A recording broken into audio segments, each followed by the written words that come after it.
Iran's president is responding for the first time to America's threats of retaliation after the deaths of 3 U.S. service members in Jordan. Those soldiers will be honored in a dignified transfer ceremony today, and President Biden plans to be there. Ed O'Keefe is at the White House this morning tracking all of it for us. Ed, good morning to you. Good morning, Tony. Iran's president says it'll respond to anyone that bullies his country. And that solemn ceremony honoring those fallen American soldiers will be held this afternoon as the families are allowing it to be seen by the public.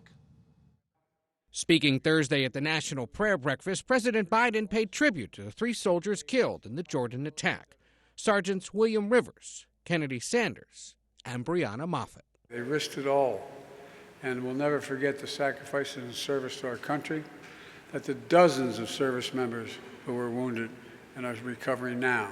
As for the U.S. response to the attack, it's time to take away even more capability than we've taken in the past.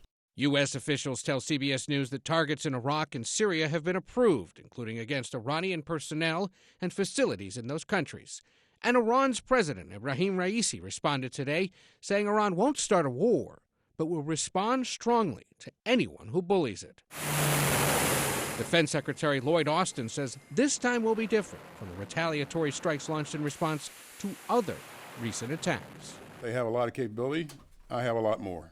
Walking with a limp into the Pentagon briefing room, it was Austin's first meeting with reporters since his hospitalization in December. He also said he apologized directly to President Biden for keeping his fight with prostate cancer a secret. We did not handle this right. I did not handle this right. I should have told the president about my cancer diagnosis. I should have also told my team and the American public. And I take full responsibility. I apologize to my teammates and to the American people. As far as the status of Secretary Austin's health is concerned, he said he's still dealing with leg pain but is going to physical therapy, and that doctors are confident he will continue to improve. Tony.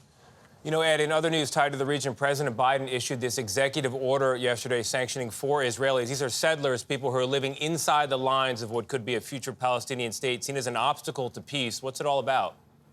Yeah, it means the U.S. can now sanction any settlers or anyone else who commits or threatens violence or destruction of property in the Israeli-occupied West Bank. In essence, it reiterates U.S. support for the so-called 2-state solution, or a separate Palestinian state. We should note the White House announced this new executive order on Thursday as the president was visiting swing state Michigan, home to a sizable population of Arab American and Muslim Americans upset with the president's continued support for the war that resulted in the deaths of tens of thousands of Palestinian civilians. Tony? Show of seriousness as well as the U.S. tries to broker this peace deal. Ed, thank you very much.